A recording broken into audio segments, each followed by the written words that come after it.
Today's topic is why can't I use the knowledge from my norskkurs in speaking?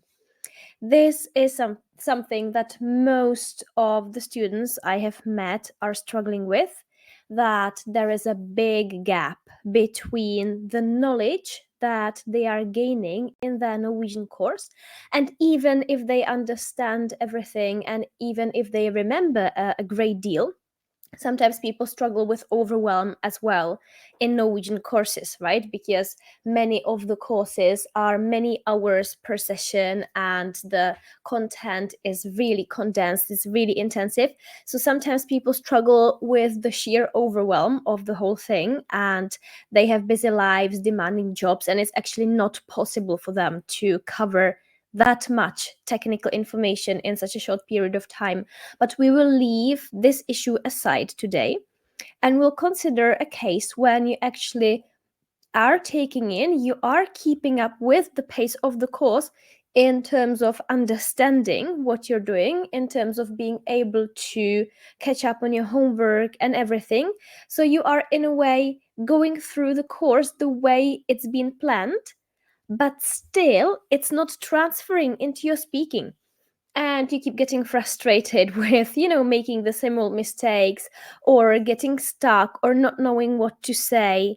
And specifically, if there is any grammar on the course, which there will be obviously, that you understand it, you see what the teacher is saying, but where is the transfer into your speaking, right? You're doing your best, you feel that you're working for it, you're doing everything that you're told, and even if you understand and you get it right in the exercise, it still doesn't happen for you when you need it.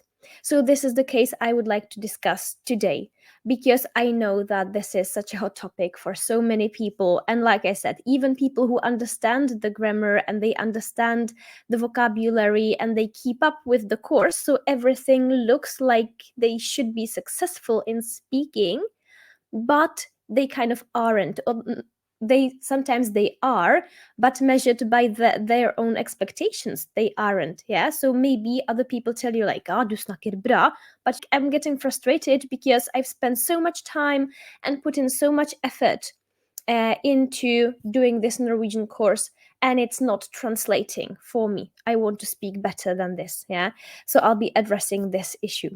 I would like to offer you two angles on it, two eye openers or two approaches, two ways you can look at it, and two gateways into fixing it as well, because you can fix this. You can be like that annoying person on your Norwegian course who just nails it everything straight away. You don't have to nail it straight away, yeah, but you can get the same results that they're getting. So I'll give you a little secret about what these annoying people are doing inside their heads that maybe you are missing from the process because nobody told you.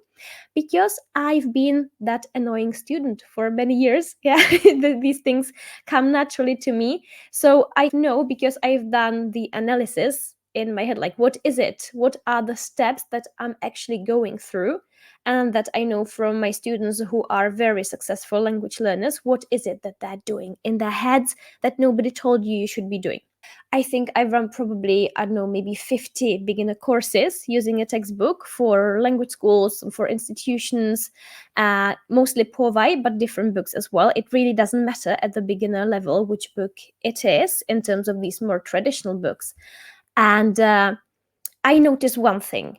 I'm seeing the same thing again that I've always seen with these students. And the thing is that in every beginner classroom, there will be maybe 2 to 3 people, sometimes more, but usually not, out of 12, 15, 20, that really speed up and they catch on, and you give them anything, any like grammar, any words, any pronunciation tips, and they're like, and they start using it. And the other people are like, that annoying person, how are you doing it? And these students, they are not able to tell you how they're doing it because they have this kind of talent or whatever you might call it. It's happening to them naturally. And you've met these people in any class, in any subject, right? We are just naturally good at something, and that means that this thing gets integrated more easily for us. So we are completing some inner steps that other people maybe don't know about or would have to learn. It just clicks for us. And the other people, and that's the majority, at least 80% of the class, struggle with implementing the things they are learning, sometimes a lot, sometimes a little, but always struggling. This thing doesn't happen on day one. You see which students are these language students in a way. You see that immediately as a teacher. But sometimes other people develop, they are more skeptical during the first classes. And when you offer good guidance, they blossom within 2-3 weeks and they start catching up real fast. But what you also see is that nothing major happens during the first unit or second unit or whatever. When we start doing the plural in Norwegian, it's simple, it's okay. But once we get to the bestemt and ubestemt form, to that grammar, and once we get to the verbs, and not the past tense or anything, but the first thing that's covered in terms of verbs, other than just the present tense, is this about modal verbs. Some people are like, yeah, sure. 5 modals, kan, skal, vil, må, bør, and the bare infinitive next to them. And then when the first verb is a normal verb like liker or player or something like that, then the next verb comes with o. And when there is nothing like that, then there is just the verb with r. Yeah, like the present tense versus 2 verbs in combination versus a modal and another verb. And this is the first thing when people get seriously stuck. It's been running fine up to that point, and suddenly you have this big scissor that opens in the class, and you have a few students who are like, yeah, sure, and they just carry on with what they've always been doing. And you have the majority of students who are like, yeah, okay, one more time. All right, good. I think I get it. But the transfer into speaking doesn't happen. And sometimes, for very many people, already with this grammar that's covered in unit maybe 4, maybe 5, maybe 3, depending on your textbook, but very early on in the basic level, for very many people, if you test them at B1, B2 level, much higher on, they would still have this wrong and they would still be unsure how to do it, and they would still use the r on the second verb when combining, things like that. And the same with the bestemt and ubestemt form. Suddenly there is so much complexity and people get so stuck on it. And I've been thinking around why this is, and I do think I have the answer to this, because this is the kind of grammar where the complexity starts being really high. It doesn't look like high complexity when you just see it in the textbook, but when you should implement it, and I'm making quotation marks here now in the air, because it's not really like when you speak, it's not really implementing rules if you do it properly, yeah? But when you try to do it, you fail a lot. And also, when we get to these topics in the textbook, the course is usually running quite fast, and suddenly the grammar bit in that unit is bigger and bigger, and students are expected to just cover it. And some students, and that's the minority, can just cover it. But most people cannot just cover it and go on, because these things, they are systemic rules. And like I was saying, speaking doesn't work like putting words into rules. It looks like that in the textbook, but it is not, because in that way you cannot speak naturally. Because when we speak, we are not thinking about speaking on that level. Yeah, we are speaking, we are thinking about what we want to say, but we are not thinking about constructing our sentences on that very basic technical level. We just aren't, and if we are, then the speaking doesn't work. And as the complexity of these matters in the textbook gets higher and higher, suddenly there is so much to control and to think of that the task becomes impossible. And this is why people do fine in Unit 1, Unit 2, when even though there is some grammar in a way to be covered, it still all looks like phrases. And because you are starting off, people get drilled in these things over and over again, and it's much easier to actually use them because you've drilled the things as phrases. But the minute you get to these modals and normal verbs, suddenly the grammar bit starts being treated. Here is the rule, here are your words. Put them together and you'll speak. And it's not like that, right? That's the point. That's the first angle I'm offering on this issue. When you get the rule, you understand it, you get the words and you put them together, you will be successful in filling in the exercise and maybe in writing because you have more time for writing. So your writing will be tedious, but you'll be able to do it. When speaking, for very many people, already this level is too complex to actually do the multitasking and speak.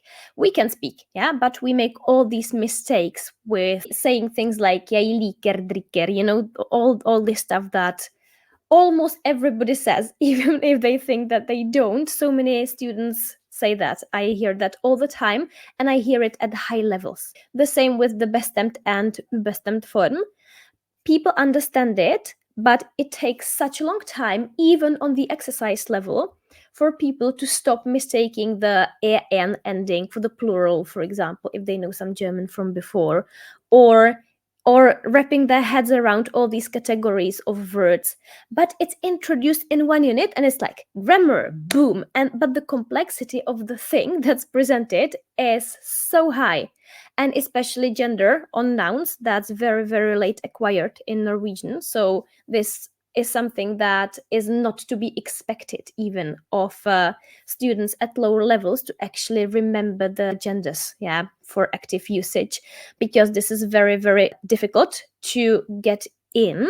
You can learn and memorize some strategic items, but you would need a lot of input, a lot of TV watching and podcast listening, but hundreds of hours, yeah, really hundreds of hours of pure listening time, bit by bit, when you want to acquire, so get in your blood, this gender of nouns, which is a necessary prerequisite for doing the best and fun correctly and everything, yeah.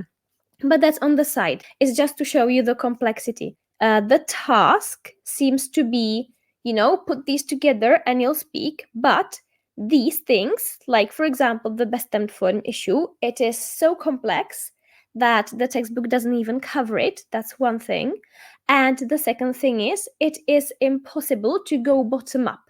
We can go bottom up to a certain degree to be able to say something and to understand the matter and then unlock our input and understand what's going on in the text, in the listening. Of course, it's beneficial. I think it's beneficial.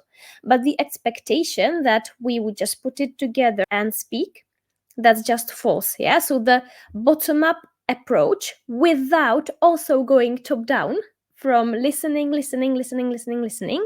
and putting the two together, figuring it out, and picking up formulations from your listening. Yeah, that's the top down approach, and that should be your dominant approach always. And this thing offered by your textbook, that's bottom up. That's like, here is one element, here is another, and you do the puzzles and it will work. It will not work. It really gets prominent when the grammar gets more complicated. Now let's talk about other perspective, and that's the secret bit that in one form or another probably is happening in those people's heads who seem to be able to use the bottom up approach for basically anything, yeah. And you're like, how is this guy doing it? I'll tell you how he or she is doing it, because there are techniques for encouraging the transfer that you can apply so that you make this bottom up thing as successful as you can. It's never gonna be the answer. Yeah, that's why I gave the first perspective. You always also have to go top down from the listening and from the reading. You need real life stuff, you need an easy reader, you need to watch all 9 seasons of Peppa Gris, and then you need to watch all those 55 seasons of Klassen. When you go bottom up with these benefits that I'm going to talk about, plus top down at the same time, then you will get quite close to that person who's been annoying you by just randomly nailing it all together. One thing in the mindset that I see a lot in my classrooms and everywhere is that when students learn about grammar, about vocabulary, I feel that emotionally they sometimes miss the mark or miss the goal in terms of what am I doing here? And what am I doing here is a very crucial question when you want to study efficiently. Because when students sit in class and they're trying to maybe understand these verbs, when should I put just like? When should I put liker? When should I put å like? Depending on what comes before. And they're trying to understand it. I feel that many students are sitting with the wrong perception, with the wrong emotion around what they are actually doing. Because what you are doing is trying to learn to say this in practice in your real life. But when sitting with your exercise book, it's very hard to actually emotionally bring yourself there where you want to be. And the goal of many students actually becomes doing well on the test. But this is not your goal, is it?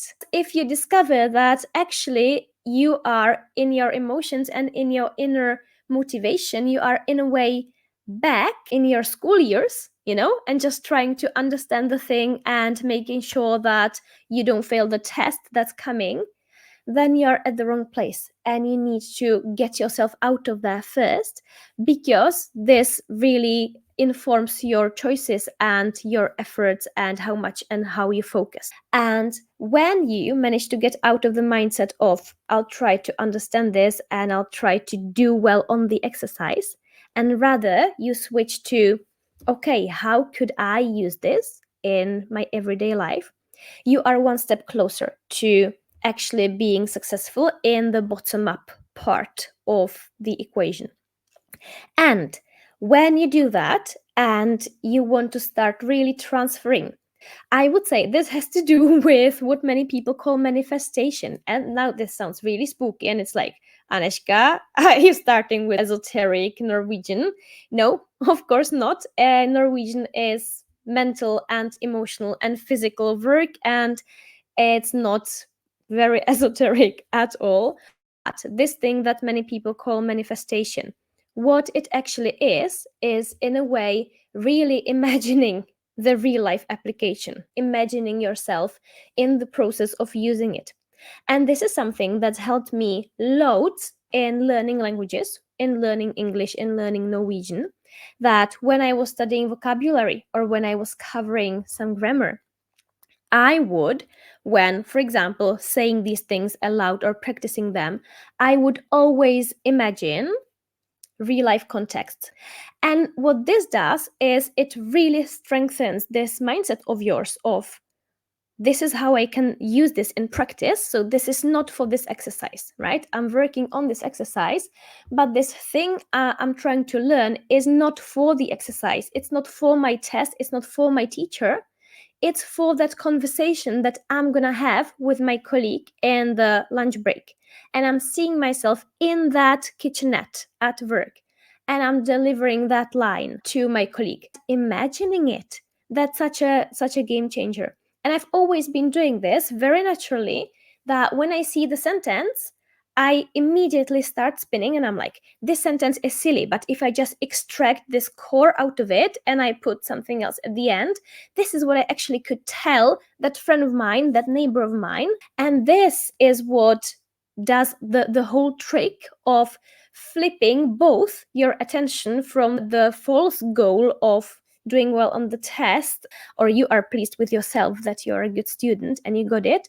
That's not the point. Yeah, doing well on the exercise is not as predictive of if you will or will not open your mouth in that work kitchenette or not, as we would like to imagine. And the other thing it does for us, active imagination, it strengthens your self-confidence muscle, because there is this kind of self-confidence that all of us should be cultivating and flexing the muscle of it, which is that we have to believe in our ability to do it. Yeah, we need to be confident that we can learn Norwegian, that we could use this in the work kitchenette. And so many students aren't, so they settle with that comfortable goal of doing well on the exercise. But this is not the goal of your endeavor. And when you do this imagining technique, it will help you loads with actually transferring strategic items into real life usage. So that's the only way bottom up can function very successfully, in my view. This core of this sentence, out of this exercise, silly as it is, if I tweak it just a little bit, I can use it, I can borrow it, I can have that conversation. And that conversation in your work kitchenette doesn't have to be very deep. You can just deliver that line of yours, and you can do it perfectly, and you can get your answer, and you understand your answer, and you're like, oh, cool, I have dared, right? And then maybe you switch into English after that, but it doesn't matter, you've already done it, and it was one sentence there, one sentence back this time. Next time it can be 2 and 2. So you don't have to just throw a full TEDx talk on your first try, but you have dared. And daring and knowing, having the experience that you've done it, also flexes your self-confidence muscle and shows you, it's like a back loop, right? It shows you that, look, you've done it. You did it on Tuesday. That means you can also do it on Thursday. And this active imagination helps a lot. And also, there are different repetition techniques. You need to check those transitions that identify the places, regardless of what the name of the grammar is or where your problem should be, in quotation marks, according to the textbook. You know yourself where the place is where you always get stuck. And if you don't know it, that's because you haven't checked. If you check in with yourself, you will know where you always get stuck. Where is the place between which two words in that sequence is the place where you make the mistake? And that's the transition that you have to practice. So you just pick 3-4 words and you practice them. And there are techniques for this as well. It's best to do this aloud. And again, this will help you to actually transfer as much as possible from your course into your speaking. But always going top down as well from the listening. So flooding yourself with the listening at the same time, so that you are confronting two levels at all times.